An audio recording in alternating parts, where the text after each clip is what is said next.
Good night, good night to you all, to those who are now joining. Good night to you. And, I appreciate all those who take the time out to join into this, the GMS Live, the voice of democracy. Tonight, it's a special night. Tonight, I want all Guyanese to pay attention. Whatever your ethnicity is, I want you to pay attention. It's an educative session tonight, and I expect to entertain a few callers. And when I say entertain a few callers, it doesn't matter how much who wants to call in. Because I wanna reach out on this topic tonight. Tonight I wanna divulge some more on the story, or people may say his story. Well, I don't like talking about their story. I like talking about my story, Guyanese story. And I want an educative session where I would like you to interact with me, because something is definitely wrong. Something is definitely not, I don't know what to say. I don't think it's visually impaired. I don't know what to say. I believe that people are somewhat visually impaired upon what is going on in our country, and I want to divulge on it.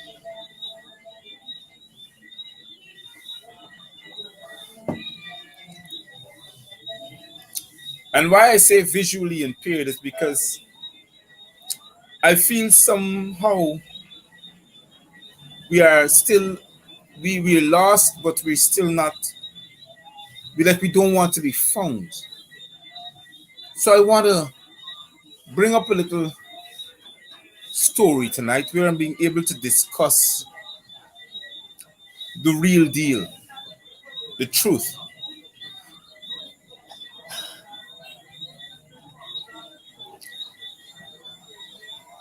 And it is better for me to bring it up because one can understand what I'm saying.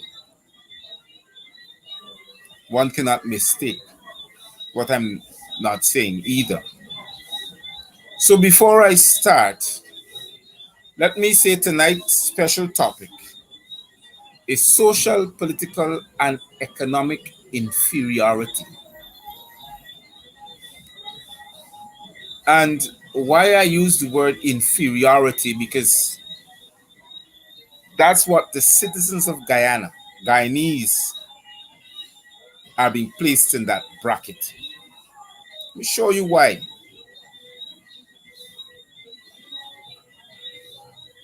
I'm going to show you why that is so.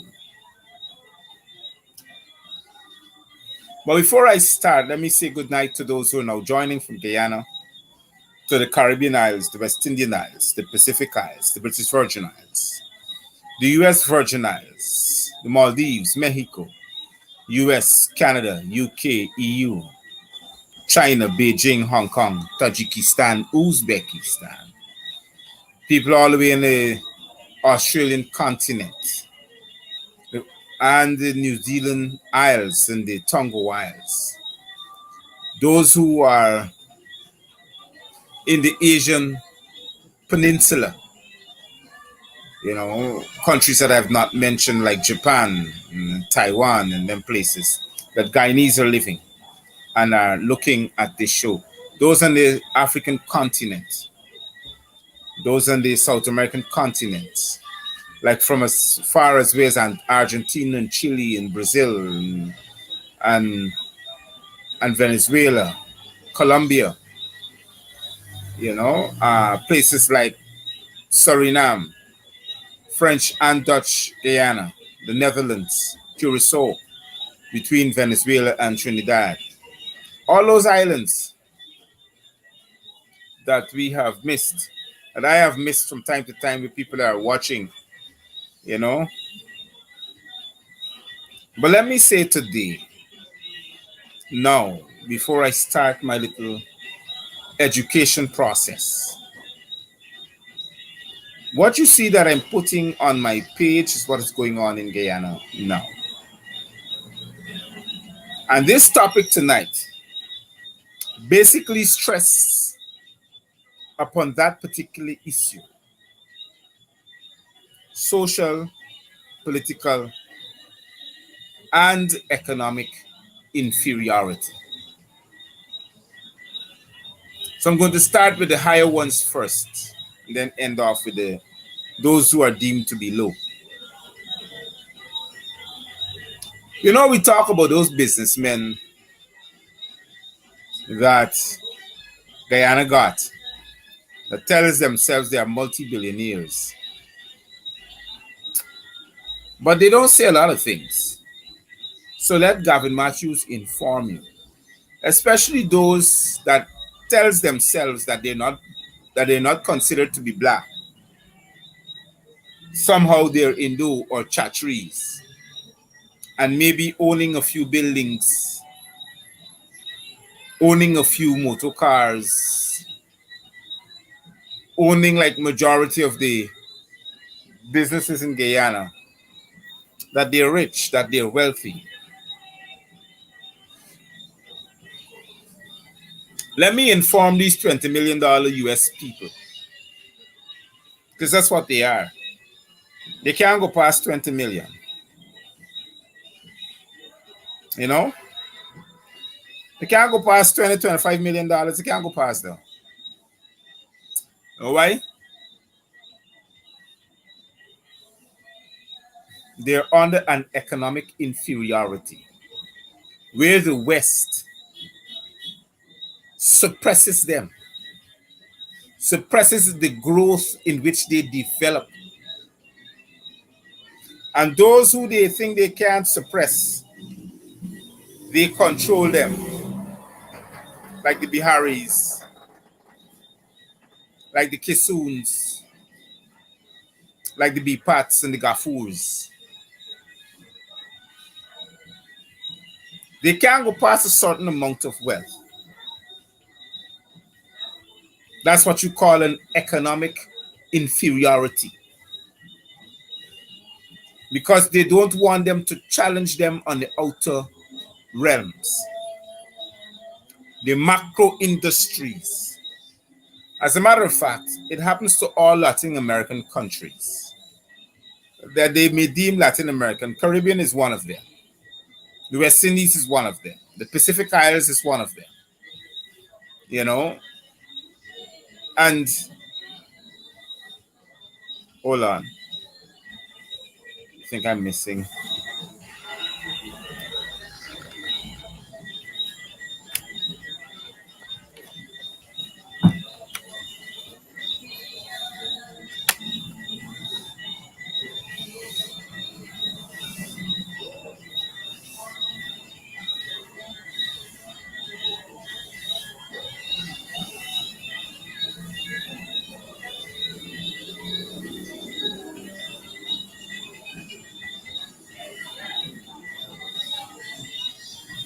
Just a minute. I think I got some. Yes, I'm back on. The camera is kind of like giving me a work. It's not the PPTP, it's the camera. Yes. So I'm going to talk tonight. And the Little Britain monies that they would have extending to these so-called Indo-Guyanese businessmen that somehow or the other they felt that they have arisen to the stage of wealth and richness. They're controlling you, and you know that.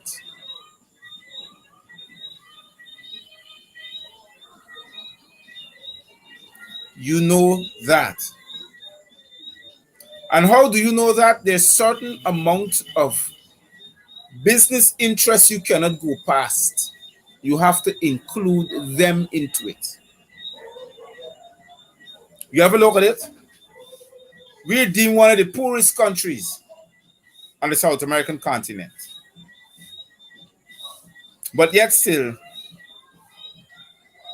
the American Marketing Association board is here in Guyana. To do what? Bring businesses to Guyana. Why?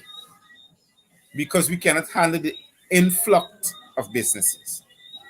We don't have the experience. We don't have the money. Anything over 25 million US dollars, we can't handle it as an economy. We cannot.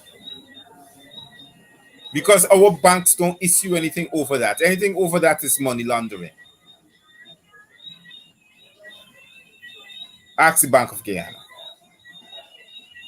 The Bank of Guyana may have the money to spend, but only on the country. They may have the foreign currency, like 100 million US, 200 million US. Yes, they may have that. But in the manner in which they may use to execute that money is basically for the development of the country, nothing more else. The local businessmen can't go past that. You understand? Hold on.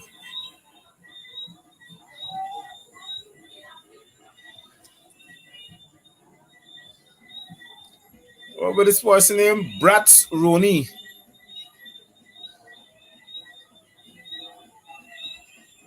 You know, I want a discussion with y'all. And I want y'all to debate me. Don't go on the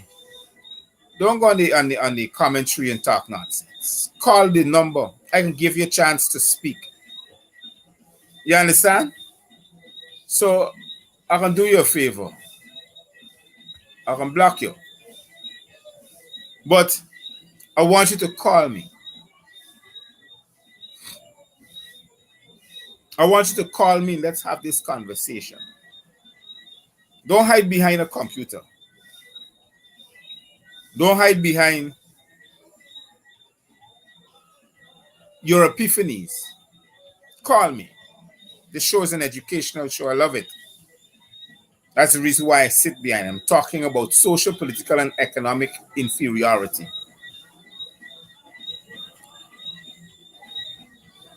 So because that happens, it has to trickle down. So the first thing you do, they have to divide. They have to divide the citizens of the country. Remember what they did in Rwanda? The British, they have to divide it so that could sprout the genocide that happened there. So how they divide it? They divide the straight nose from the flat nose. So they call them Hutsis and Tutsis. And then they divide them. Hutsis, more or less European. The Tutsis, more or less African. Remember the skin black just like me? But they're good in dividing. They're good in colonizing countries. They're very, very good at it. They come in, they study you, and they spend decades. And when it's time to divide you and colonize you, it's at the right moment in time. So what they started doing is dividing the communities. But it became a problem after a while because there wasn't no influx of foreigners coming to Guyana to help to change the demographic of the citizens of the country. Because nobody wanted to come and invest. They knew what they were doing. Nobody wanted to come and sit and invest nothing. So the demographics of the country couldn't change. So what happened? The Indians were seeing the Africans and they started to have interrelation marriages or interrelation relationships where they share their cultures. So to the West, that is too comfortable. We need to change you. We need to change your ideas. So the first thing they did is try to change the electoral process over the years. And they convinced the People's Progressive Terrorist Party to work on that motive to change the electoral process, because that was the only party that was interested in it. First, they didn't like them because they were looking at them as what you call socialists, communists. They still see them as socialists and communists. They still see them as socialists and communists. They haven't gotten rid of that fact or that factor. So how can you change the country politically? By encouraging the normalcy, as there's a larger demographic of East Indians and a smaller demographic of Africans. So even if they go to the polls, by everything else, the PPP would win all the time because there is a larger East Indian population and an African population. But here was the problem. That's one of the most biggest lies of the century.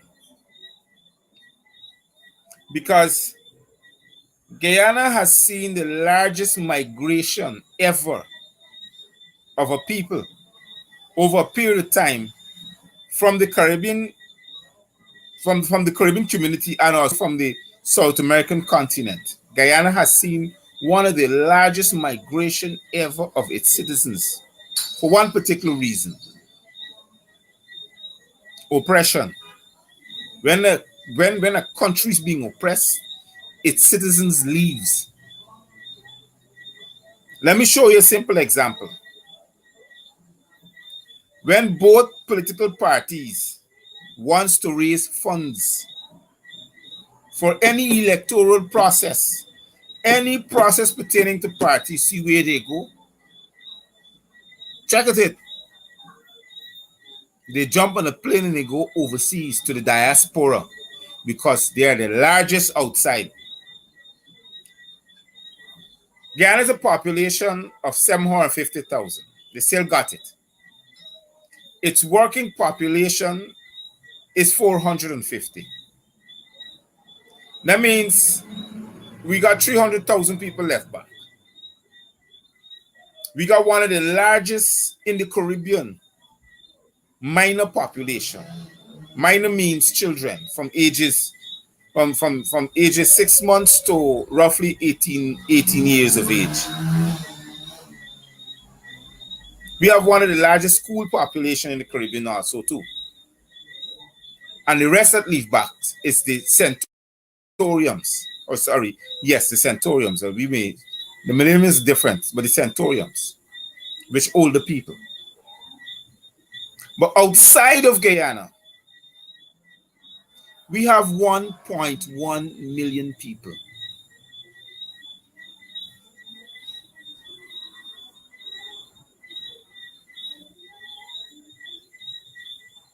Y'all don't believe me now?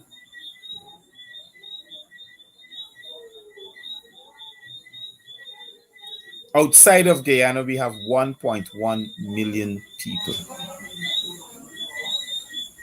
Check the Records and Debt Department.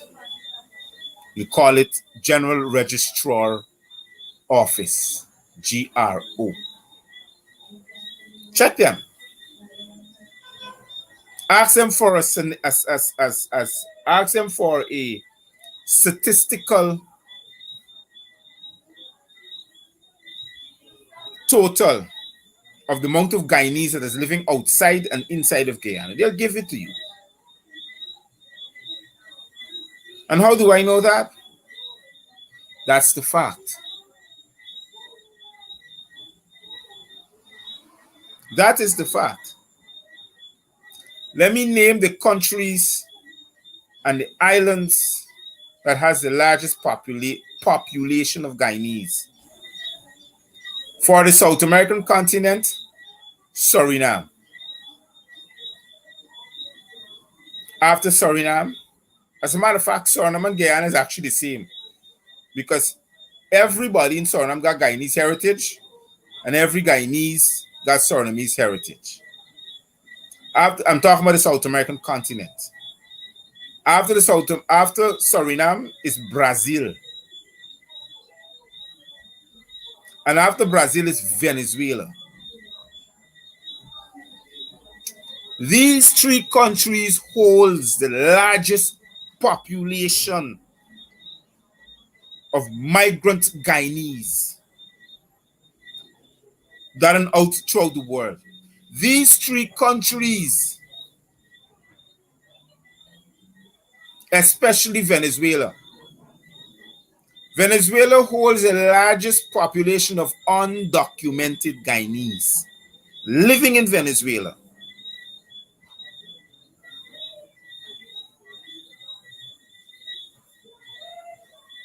Point. The Caribbean islands, after Trinidad, is Barbados. And after Trinidad is Antigua, then Barbados. 15% of the population of Antigua are Guyanese.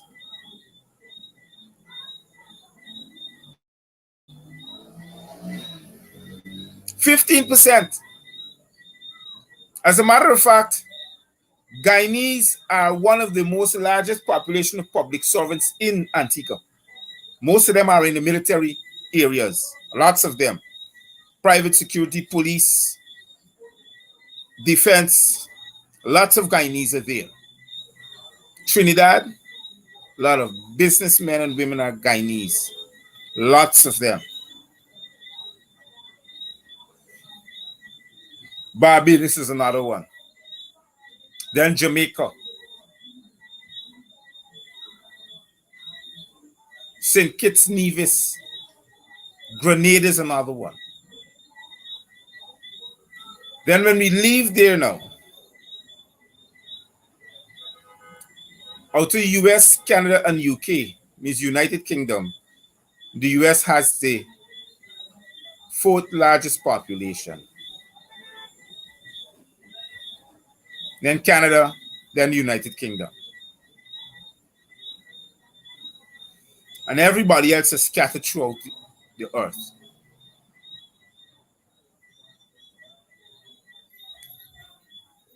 Social, political, and economic inferiority is what causes migration on the largest scale ever. But up to now, we don't know these things because nobody tends to want to tell you. Nobody wants to read nor to inform you. Guyana, yes. And out of the people who have left this country, the 1.1 million that I'm talking about, over 80% of them are highly qualified. So we not only got a mass migration, we got a brain drain. So the nincompoops who we got left back is people like Anil, who talks about, what was his word? He was looking for a viable opposition. But this is what we got to deal with. Well, here is the problem now. This is what everybody got to deal with, includes you. So why am I getting around this conversation? Because I want you to know all that you see that is happening here was planned. It's now being executed. Let me show you one particular reason why. For all the oil all the bauxite companies and all these foreign companies come to Guyana. They did one thing. They came, they extract, and they leave. One company touched down here, ExxonMobil. Not only changed the demographics, but changed the entire social and political dimensions in Guyana. Everything. Everything they changed. Everything now politically surrounds the will of ExxonMobil.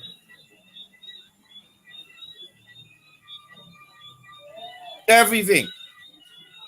From social content to the food we eat, come around just now. So I'm coming now to social inferiority. Because economically, you have a group of people who tends to think that they're strong in economics because they got a few million US dollars. And when they check it, there's lunch money to those people now they bring into this country to work. The kind of money these people want from this country, friend, not even them can't even get it. These people want hundreds of millions of dollars per month. One executive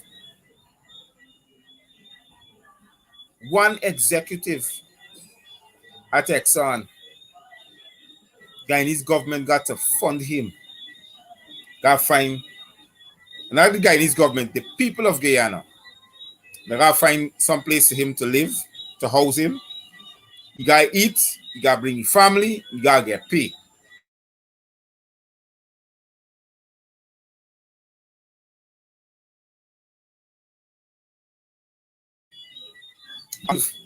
One executive, his salary is roughly $400 million a month. Not his salary, his allowances, his benefits. That's 2 million Guyana dollars. That's 2 million US dollars. A million US is 200 million. Them boy don't get work for them kind of money in the US, you know. Coming here and working for it. We don't even pay we executives them kind of money. So why the social inferiority? It is because they don't want us to realize where we're at a turning point. How wealthy we are as a nation. So the best thing to do is to divide us socially so they can gain the economic benefits of the country. And what is social division? Social division extends to what you call critical race theory. This is the fancy word that they're using in the schools of the United States of America. But to me, it's a different story. They preach and practice race. One political party extends that to their constituency by constantly bombards the airwaves. Let me show you, for instance, what goes on. You attend the government function. The government function has somebody who's playing music. And they're asked to play a different array of music. Imagine you playing a song, somebody singing in Hindi. Somebody singing that song in Hindi. Not even me, nor the people who the song's supposed to represent understand what's being sung. Some of them might know the words of it because it's being constantly played. So they get to understand the singing of the understanding the pronunciation in the words. But believe you me, you ask them what it means, they don't know. But some people say, well, you can't do it because you're interfering with the culture. But the thing is that, what is their culture really? Tell me. It's a West Indian culture. Even if their religion is Hindi, that is practiced in their own homes or within their community. But when you talk about going into a public arena and you listening and you hearing these things and somehow you don't understand, you're trying to understand, but you're just shaking at it because it's a music. It's a song.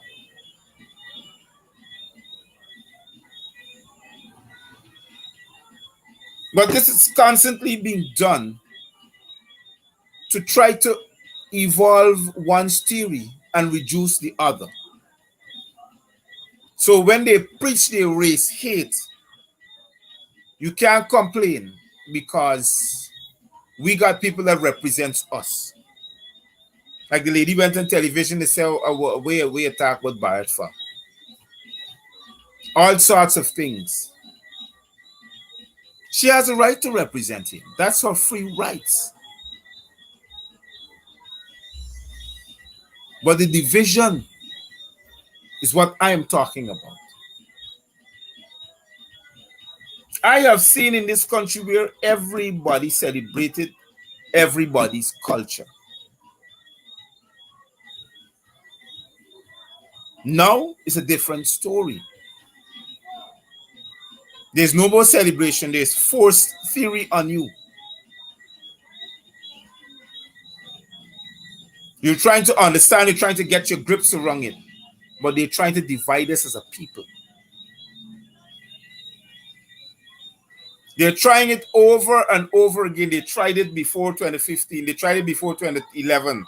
They were trying it all the time. They were trying it for 23 years. And now they're trying it back again. They're marginalizing a particular group and race of people and economically destroy them. Let me show you, for instance, now. Let's turn to the ghetto, or we call it the ghetto. African communities, that's what we call the ghetto. But let's turn to that. I want y'all to answer these questions to me. These people who think that they got more brains more than you, me and you. Now imagine, people who live in the African communities live paycheck to paycheck. Paycheck to paycheck. Because most of them, 90% of them don't have a savings, a proper savings. Situation is so dire for them is that they have to live paycheck to paycheck. Since when I save enough money to buy a cache of weapons, firearms, guns, and distribute it within the community? Since when this black man or the other African Guyanese can do that? Let's pick sense out of nonsense. Guns is an investment, but who's putting it into the community? It's not the African. He ain't got the kind of money to bring it in. You can't ship it in, you can't export it in, you can't do nothing. Somebody's bringing it in and giving it to them. So what you think will happen? Crime will be on the increase. Gangs will form and they'll have to shoot and kill each other. But that doesn't come like that. Now you have the drugs. Again, the narcotics. The police running in these areas to break up or to get rid of narcotics elements within the areas. But they're not running into the areas in which those who are bringing it in, these businessmen. Like today, trying to arrest the young man and they shot him. Bang! The individual that I saw on that live incident was a squaddy of mine.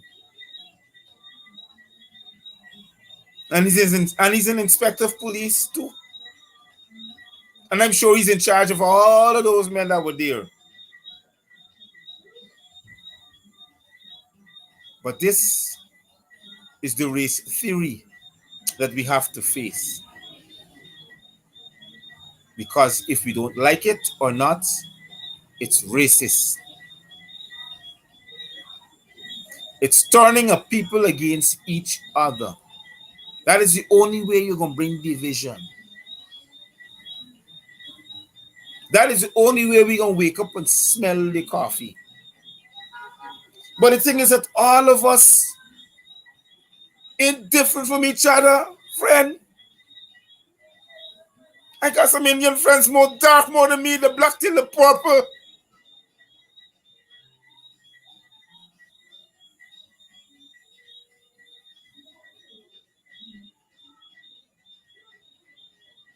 How come we find ourselves at the social, political, and economic inferiority? Because they have to put us in line. And also in the religious aspects. The people of East Indian origin and that are Muslims are the growing businessmen and women.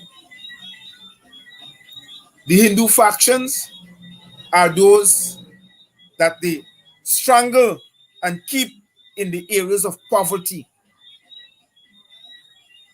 And the blacks or the African Guyanese are those that they're looking to hold in slavery.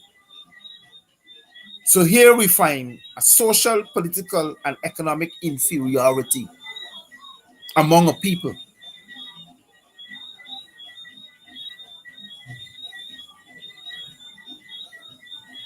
It's happening right before our eyes, and that's the truth. We can't shake and bake it right in front of our eyes. Show you another example. Look at the African populated area. Who owns the most shops in those areas? The first thing, they got 10 Chinese supermarkets. You walk into those supermarkets and what are they selling? Take a very good look at it. 90% of the foods are sugary substance. So they're going to be high outcome of diabetes processed within that area.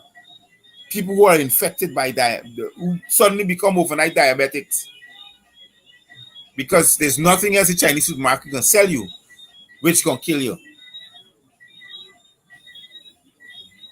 Check it. Highly sugary substance. You walk to the fridge area. If it's not alcohol, it's sweet. You walk into the food section. If it's not salted, it is majority sweetened. They ain't gonna sell you no greens. They ain't got a table with some greens lying out, but they can sell you.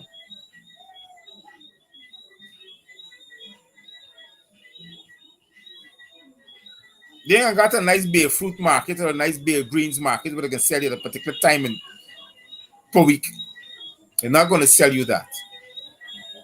They're going to sell you things that are going to keep you coming and keep going to the hospital on a frequent basis because they have to make money. They understand the business.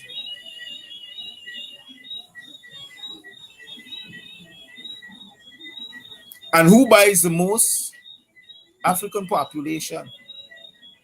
They buy. They go in the pocket steady and buy quickly. Take a good look at how they eat. Take a good look at how they eat.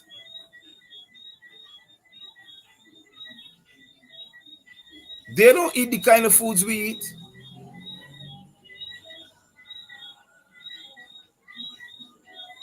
They don't even go around the things that we would like to eat when the day come.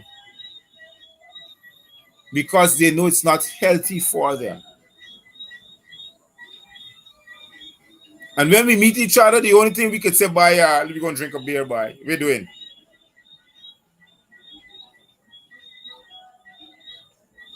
Or they got a birthday party around the corner. What we doing? We got a bus line, where we going? We doing. Because our culture is changing before us steadily. Every day is something new. If it's not a murder, it's a crime. We get so accustomed to it that it becomes comfortable. So our culture became that of a criminal background. Social, political, and economic inferiority.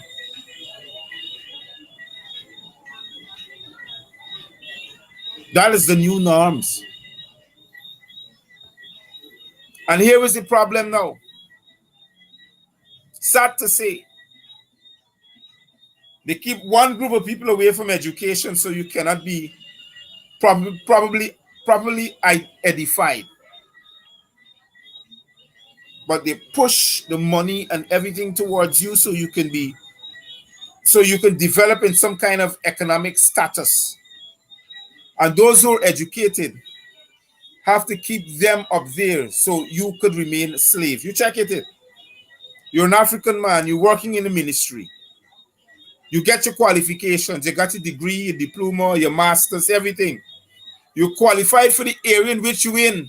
Suddenly, somebody comes to the department in which you work and becomes the head.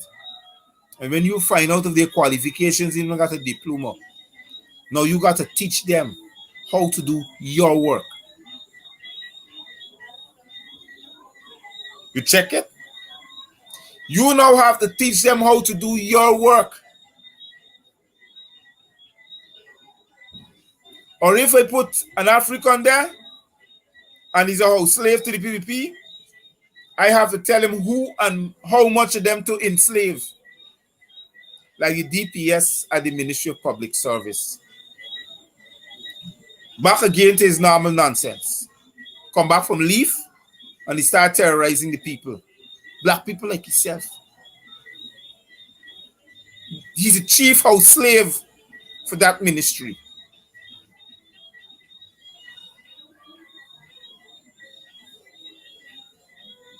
Hold on.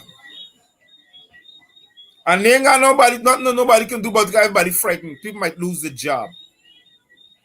They are suddenly afraid because they won't have a job to go back to.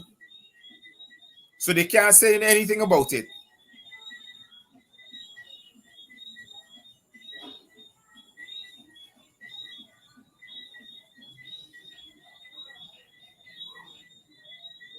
There's nothing to be said. Everybody's so afraid. Social, political, and economic inferiority. Politics now is a game. And suddenly, we ain't got politicians. We got thieves and crooks, white-collar criminals. That's what we got. Let me show you a simple example. Take a look at the years of the PPP that they rule this country. Politically, they have not. Because they don't know how to rule. They're not educated enough. If you ask them the meaning of politics, they don't even know how to explain themselves. But they call themselves politicians. They don't know. You leave them to rule themselves, the entire party will die after a while because they will kill themselves for power.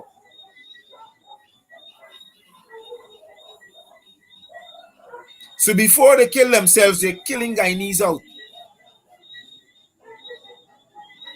Because that's the only way they know how to rule. That is their dictatorial style.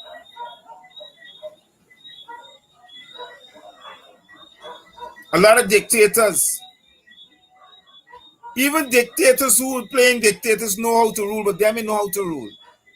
That is their problem. And the West see how to funnel Guyana's wealth through them, to them. Because they know that these people who they in now, they got the brains hollow.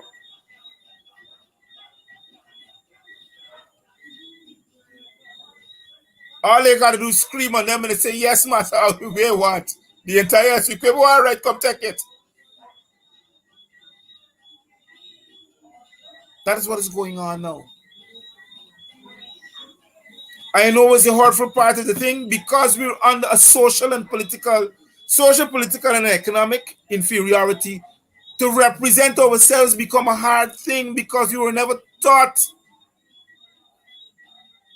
to represent ourselves. We were taught to have someone, depend on someone to represent us. So we sit down and wait for some miraculous thing to happen from the sky.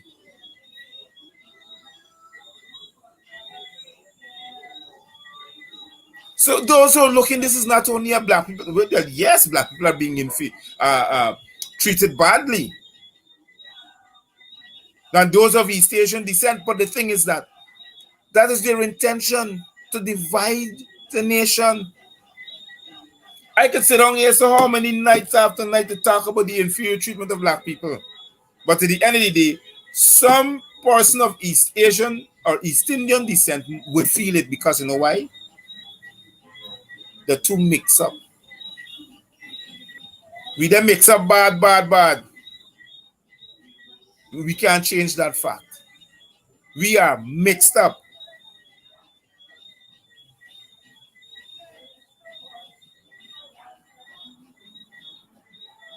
We are going down a road that is not helping us as a people. And we got the businessmen who think now that they're inferior to us, that come out and say all these sorts of trash. And we turn up for drink this. We drink the beers, the ice cream, and watch the movies. We got a big flat screen in the house like ornament and surround system. And we before left the home and go to the cinema and go and promote the man's business who's being racist to us.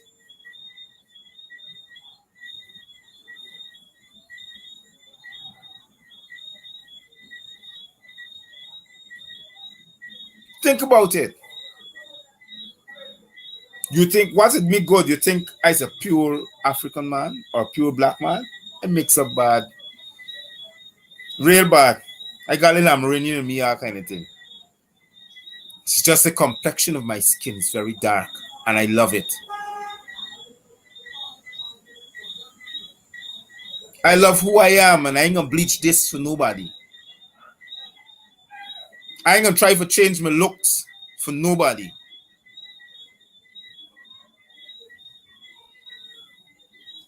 You gotta be who you are and who you're designed to be.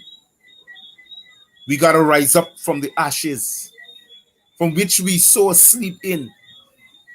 The dust that is beneath us, we gotta rise from that.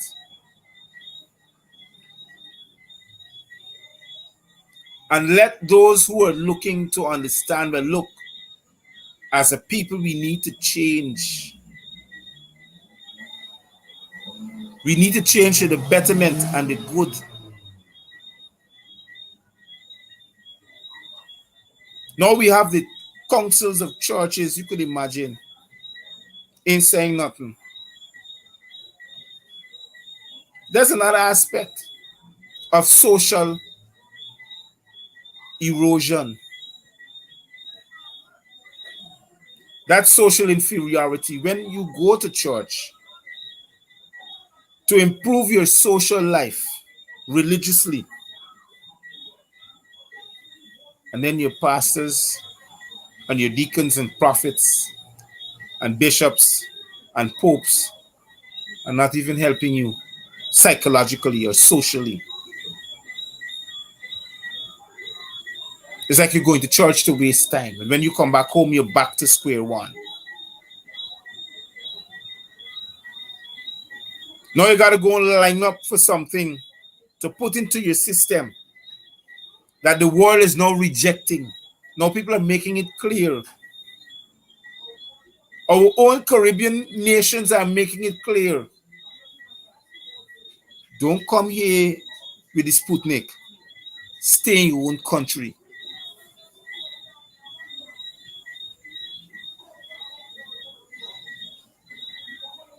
And then you're writing it big in the newspapers. Don't come to the government building unless you got a blue card, a blue book. But what are you getting? Nothing. They're not even helping you. In which they're supposed to do, because they are public servants.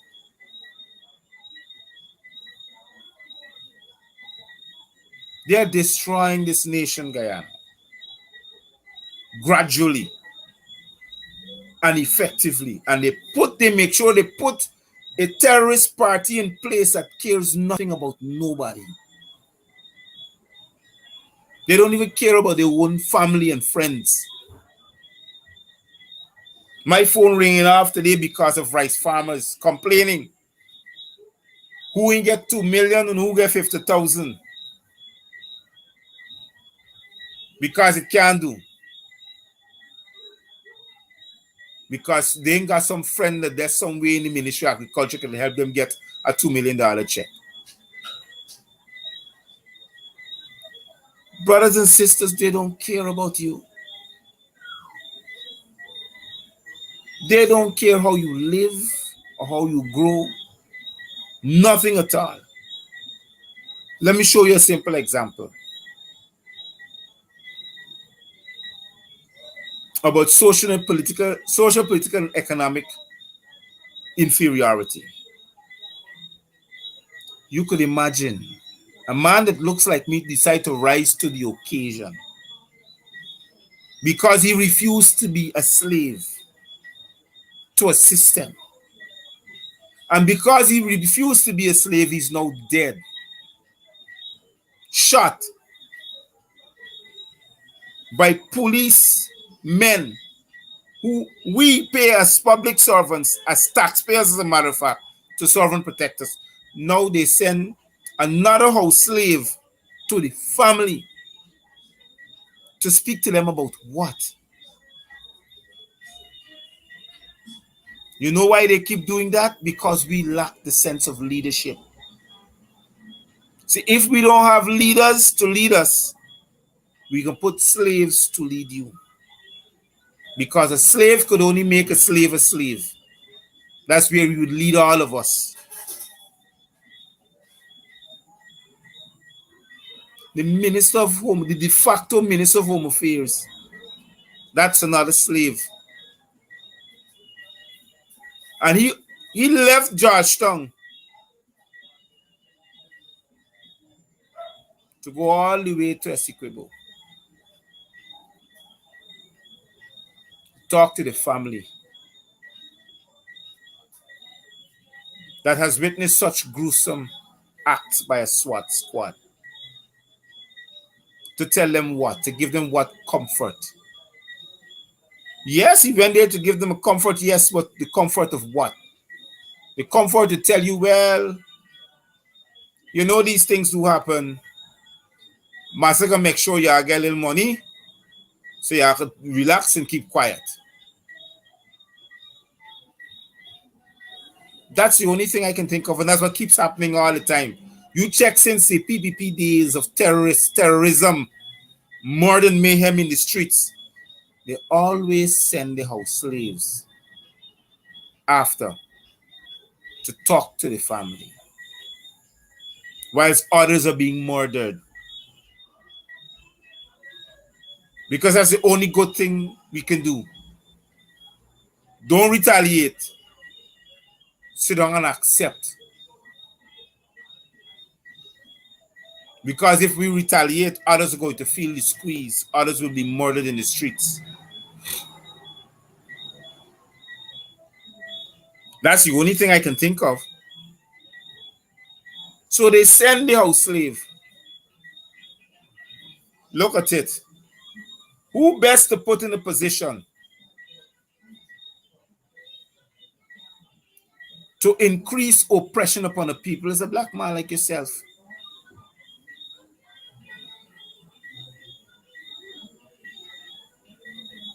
To quail us down because we only listen to people like us, the slaves.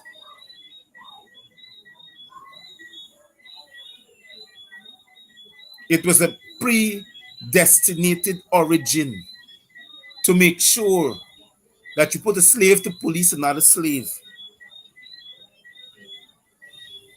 So we can arise out of the ashes. You remember? This topic that I'm talking about, it was Mr. Jagan's own word when he said, African Guyanese are at the social and economic and political scale, bottom scale of the ladder. He said that. And he came home and made a word of an apologies. But he already said it. You can't erase the fact. But he left out himself. Because if you are a leader of a country and you can't pull your people out of poverty, you can't eradicate systematic slavery from your own citizens, well, then you're no leader. You're an increase of terrorism.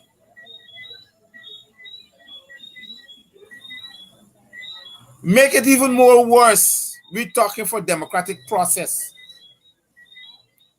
And the dunce we got here. Look, you know, this is the amazing thing. Check it. You're so afraid to put the educated person there. It's like this little one here would have got me in court for.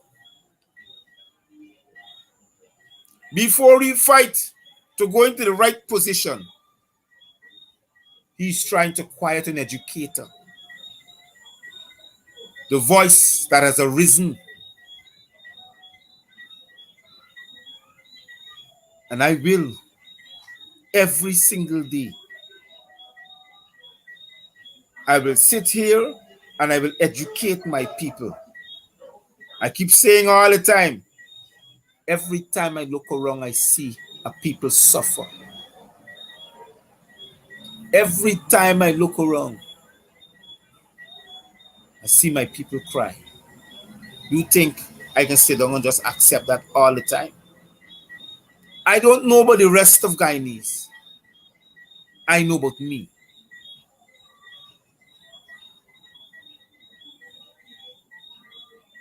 Me not only fighting for what's right. I'm fighting for what is mine and my children's and my children's children and their children and their friends and everybody. I'm fighting for that process.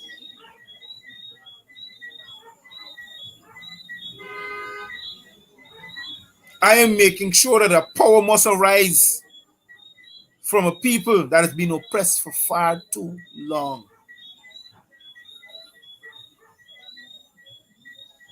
I stand against social, political, and economic inferiority. I stand against that. And I push towards that wall of oppression. I don't care what nobody says. When it push, I push back at it.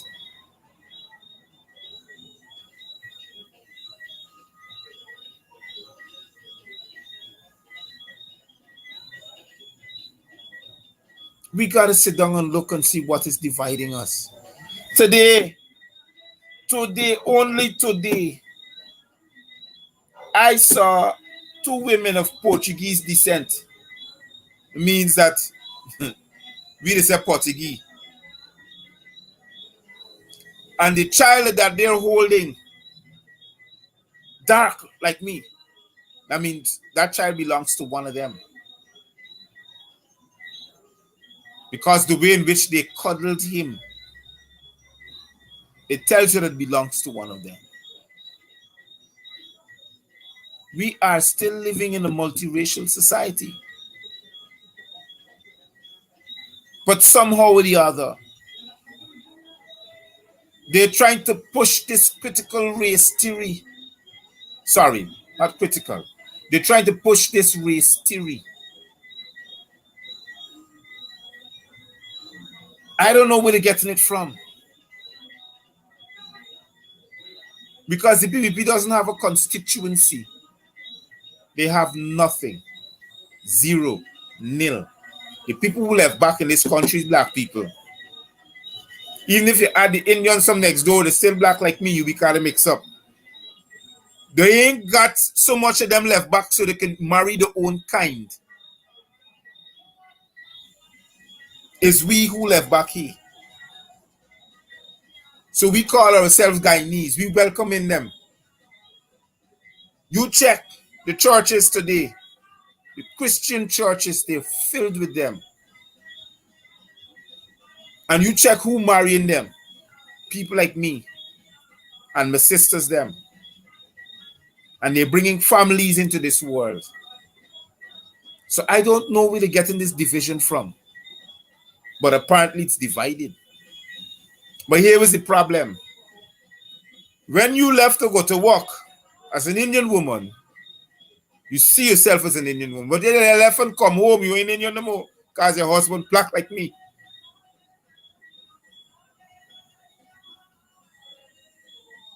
That's the problem. I got a big man friend I talk to, and I know he black, or considered to be a black. I know he's of East Indian descent, but his wife is of African descent. His children are mixed up, and they're living for years. Don't know how much years they're living for. They had made a family. They had designed a life. And they're trying to keep their legacy running. Now, at this time in this dispensation, and a terrorist group of people trying to racially divide this place. Because it's the only people that the wicked witch Lynch and Exxon can put to represent Guyana. This is the only people.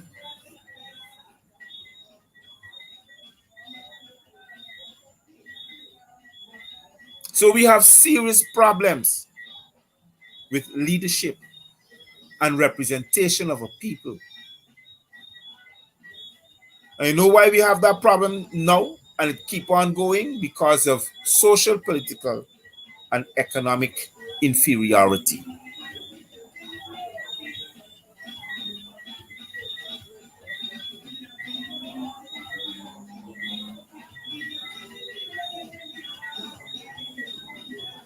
They started in the 1960s. One stupid war started over some man dying on a pedal cycle. And it started from Bobby's and then till Linden. Now, they can't start it no more. Because who killing who? So because that can't happen, you use the law enforcement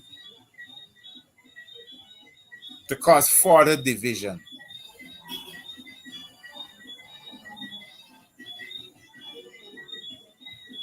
You use the people with the guns that can drive fear into the hearts of many.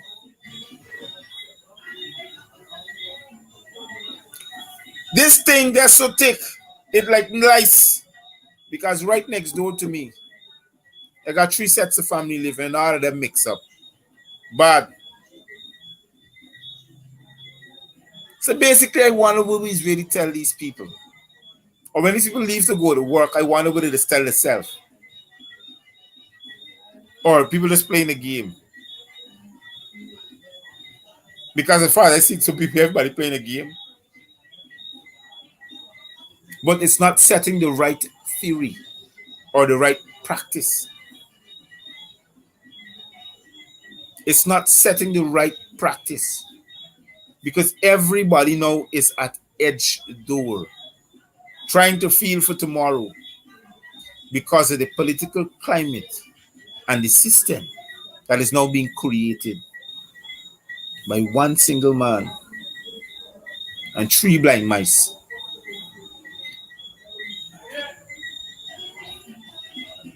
And that becomes a serious problem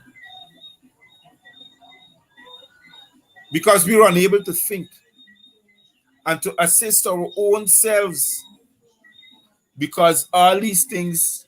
Oh, hold a minute, please. Thank you for calling GMS Live. Good night to you. A blessed good evening, Mr. Matthews, to you and your viewing members. Yes. I've just got home from work, and I thank God that I'm alive and I'm home at one piece. I was eager to get on this evening because something that has hit my mind that I have to address, and I'm using your platform. No, I want you to change the topic. Not tonight. Don't let me change the topic. Tonight, Because here why I'm saying don't let's change the topic. Tonight it's a realization of a social, political, and economic inferiority.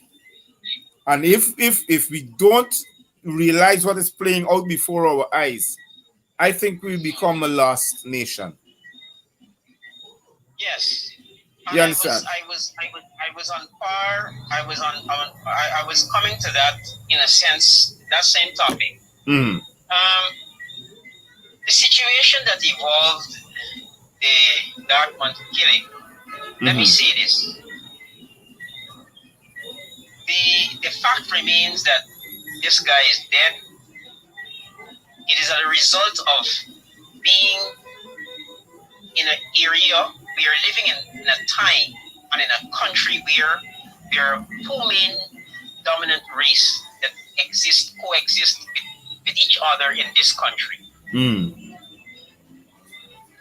When you look at it geographically, from the East Coast to the West Coast, or even up to the East Bank, and as far as many areas, rivery areas, if you look at it very carefully, the two dominant race are boxed in the various villages. Mm. The Indians has a village, and shortly after that village, it's an African village. Now my point is that this guy who had lost his life at Dartmouth was a result of the fact that one would have had to report this guy activity. I don't know, I'm just assuming I'm just speaking based on what I've heard.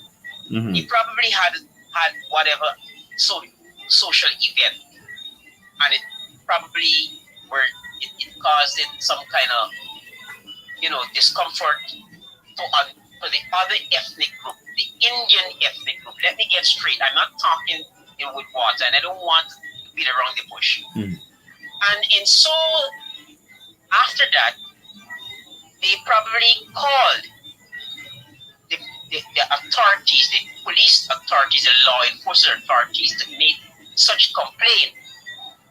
Or they probably call higher heads to make that complaint that caused an order from the top brass of the government that they handed down that order to the police that caused the police to leave Georgetown and head all the way up to Dartmouth and display terror.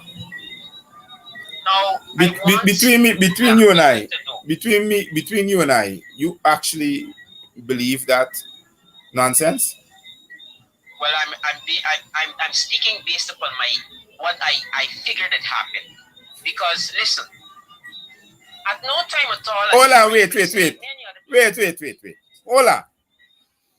Let me get to the bottom of this thing. First thing, the man who is in charge of these people, you understand, isn't qualified for the rank that he holds. That's the first thing. I understand that. Secondly, any young and upcoming businessman that has an effect on other people, who you think they can send for killing? You think they can send another race?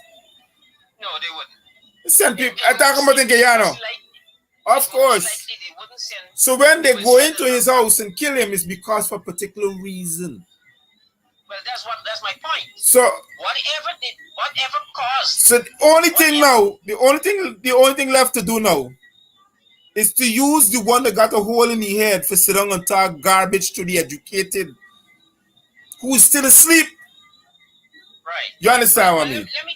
Let me get something clear quickly here, Mr. Matthews. The Indians who find themselves a village away from the African villages, or they're probably mixed in the same, they're dwelling in the same village. I want the Indian people to know that in as much as you might be laughing with us, we all know that you are not. But hold on, wait, hold on. Let me help you to inform you. I have went through the length and breadth of this country. And though we might want to speak like that, you understand? Yes, there are a few Indians who would practice this race theory among themselves or a group of Correct. them. That But is I'm that going is to what tell I you meant. this. That is what I meant. I didn't say holistically all the Indians are like that. There are Right. few There are a few. who are posing that dangerous threat, and But let me tell you living this. among The story that living they among bring us. about is not so. Anyway, listen to me. Finally, Mm. I want the people to know, in particularly both races. I grew under my grandparents. I was raised under my great grandparents, and I was given a history what took place before I came into this war in this country, and it was in the 60s. And let me remind those who are listening.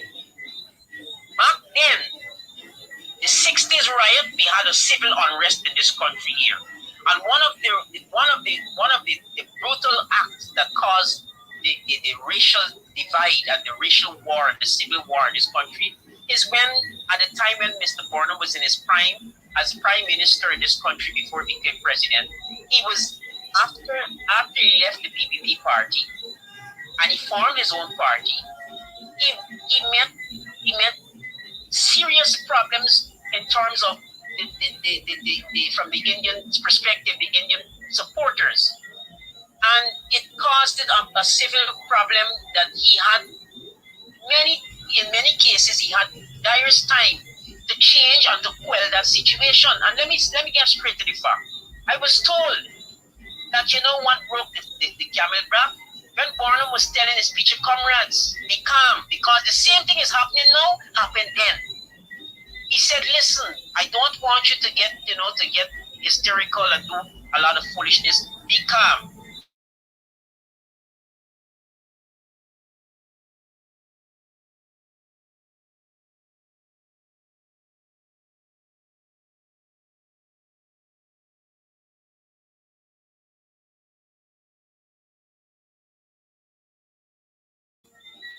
Hello? Hello?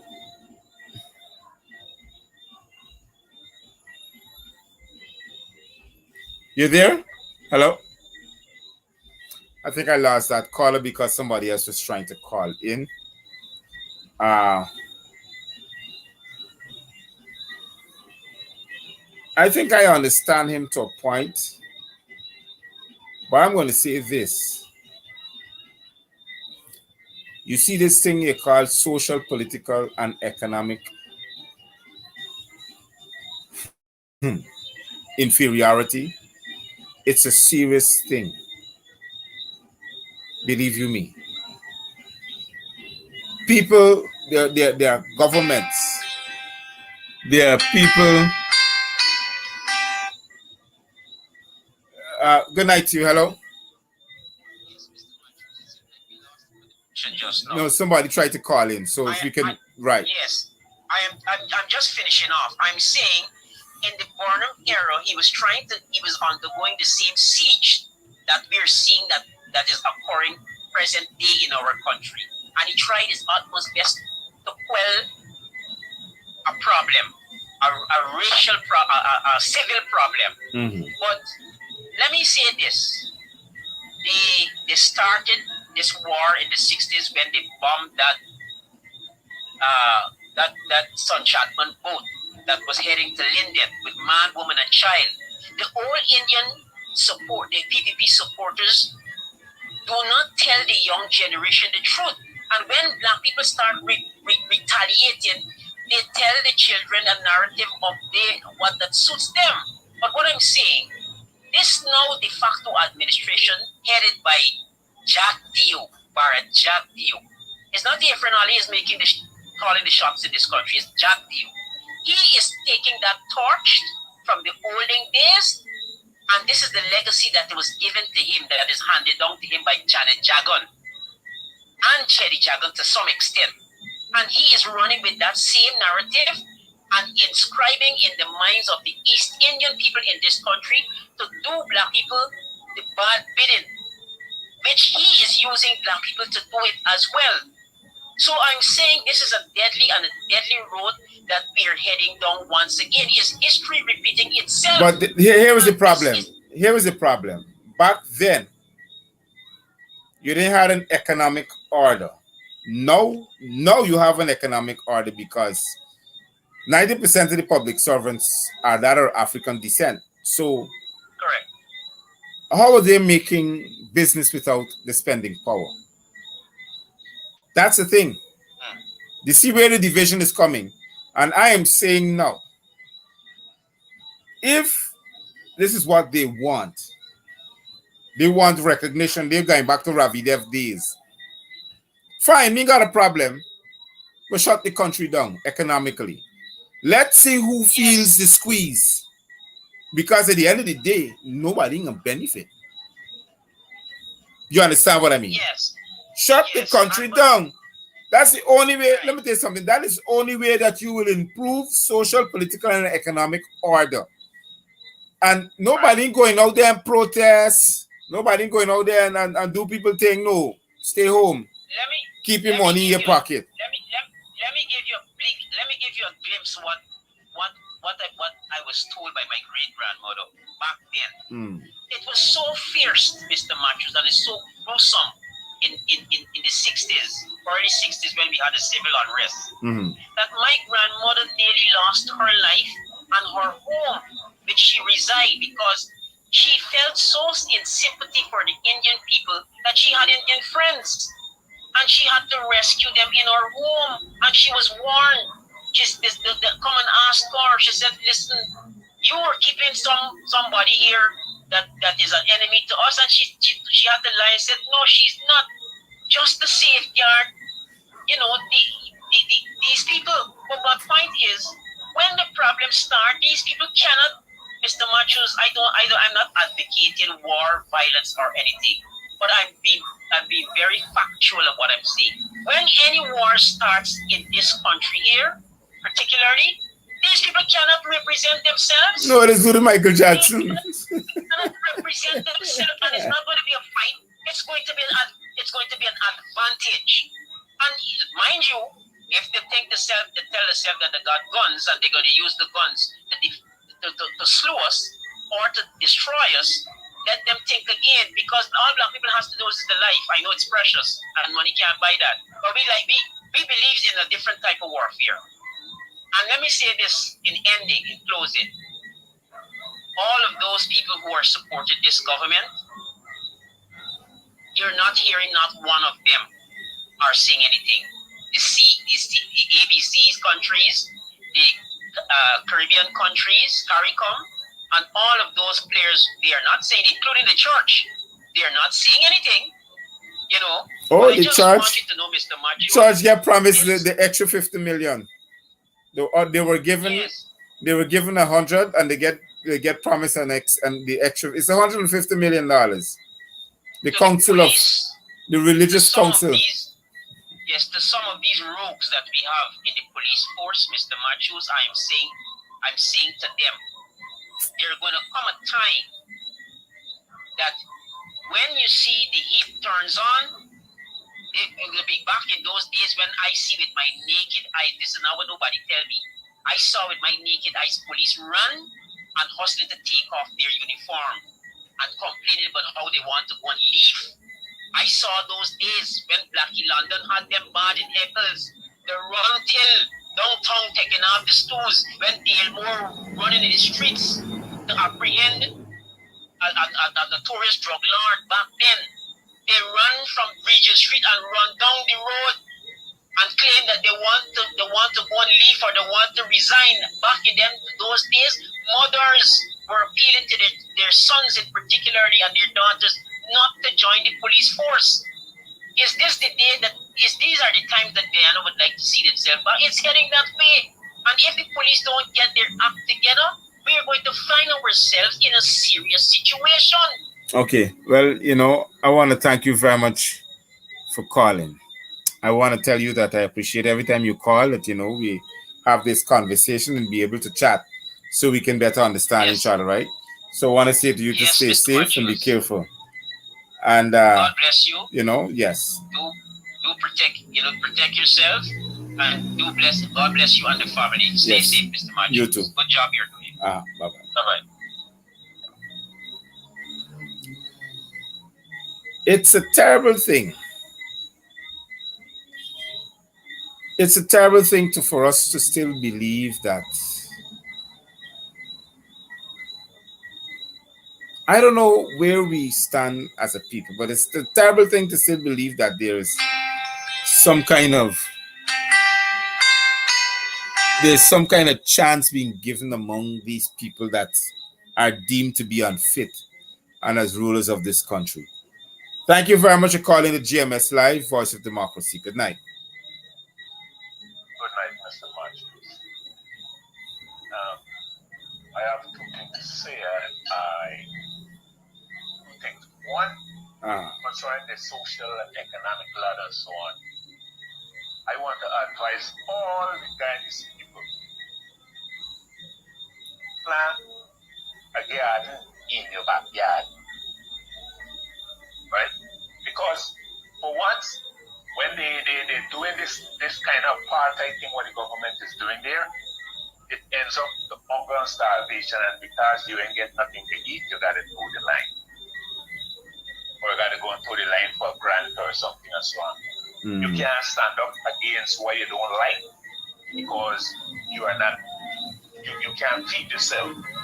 Plant a garden in between the next 2 months, you're going to start reaping something, you know? And then you could stand up and talk, oh, because you're going home and you're food in your pot. You ain't got to go and do things for KFC and have stupidness like that. You know? Yes. It's a fried chicken or kill your brother for a $10,000 and all this kind of stupidness. This is gross foolishness. The other thing what I want to say, we have to hold our police officers accountable. We have to hold the Guyana police force accountable for everything they do. We have to carry the steam onto them because the law is there. They're supposed to work by the law. Thank you very much and good night. Yes, thank you very much too. Stay safe and be careful.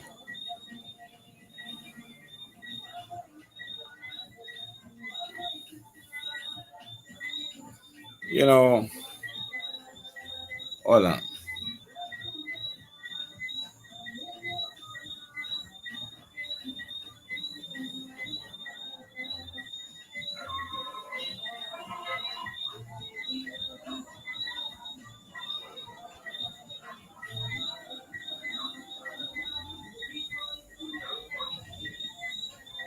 Okay, all right. Well, I'm reading a message that came there just now that's saying that the Palms will be having a lockout tomorrow because majority of the staffs are unvaccinated. I didn't really want to brace on this topic tonight, but let me say this for one. We need to stop operating that we don't have a brain and like we're brainless. The only way we will have answers to most of our problems is to stand up against oppression and mandatory of all these lawlessness that's going on.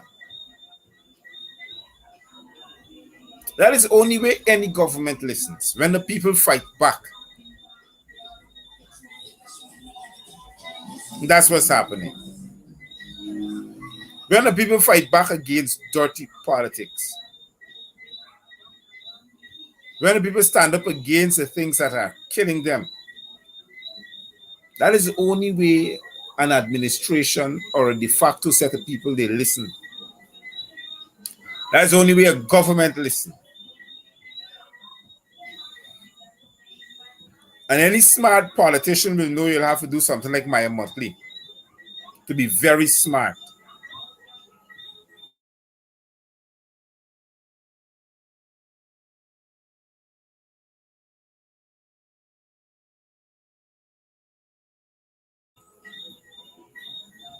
MS Live, Voice of Democracy, you're on air. Good night to you.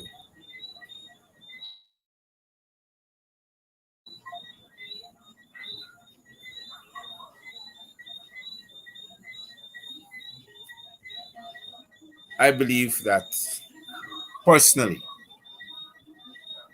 we need to stand up against such things right now in our country. We need to reject this social, political, and economic inferiority. We need to reject it. It's a must. It cannot bring its ugly head through our society as a people because it's dividing us. And the reason why I started with $20 million millionaires is because that's the only thing that they can get. You check all of their wealth. Right now, they can't even jump past $20, $25 million. You know why? Here, why? They can't present that to the international community of economics because they know out of Guyana, our local GDP does not even surpass 50 million a year.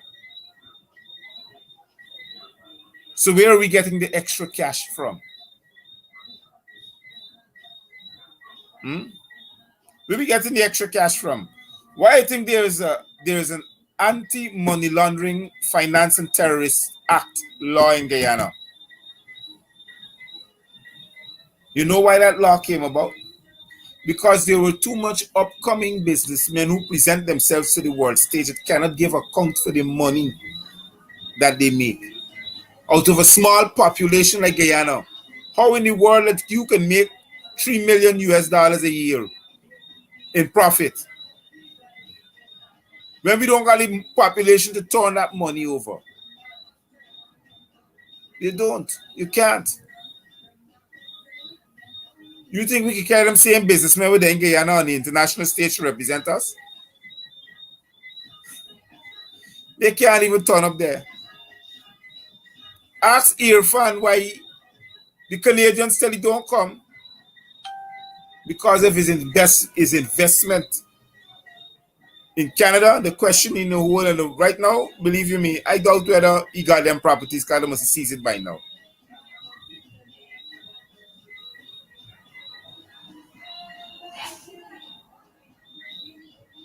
This is what is happening constantly.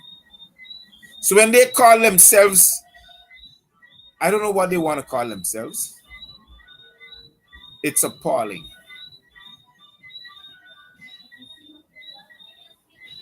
Because we got a lot of politicians with holes in their head. Doesn't know how to run this country. And they want to create a social, political, and economic inferiority of people. They want to create that among ourselves as Guyanese. They don't even know how to hold up their own base. They don't even know how to represent their own base. They can't go there with a strategic plan. They can't go there with a strategic plan. You see who they're giving the contract to build that oil storage for reserve? They can't give a local Guyanese it. Plenty corruption. Neither they can't even do it themselves because they come into so much you call what's the word they would use? A kind of a financial embargoment. Because they can't do certain things. They're limited. Doesn't matter which government going, it's the same thing. Why think you have to create a sovereign wealth fund committee? You have to go to the sovereign wealth fund committee to create a sovereign wealth fund for Guyana. Because of the level of corruption, the level of thievery. And suddenly these dictators feel that they could live forever. You know? Everybody time and day coming. Believe you me. I want to thank those who took their time to be a part of this program tonight and call in. I think I would change my timings from this weekend. From next week, I'll start from 7:30 to 9 because the timings would have changed. And please do look forward from having me at that time. Yes, I want to say thank you. Stay safe, be careful, sanitize yourself, wear a mask. Don't forget to vote in the referendum. Don't forget to contribute to the GoFundMe. I want to say thank you again. This is Dr. Matthews saying good night. Cheerios for now.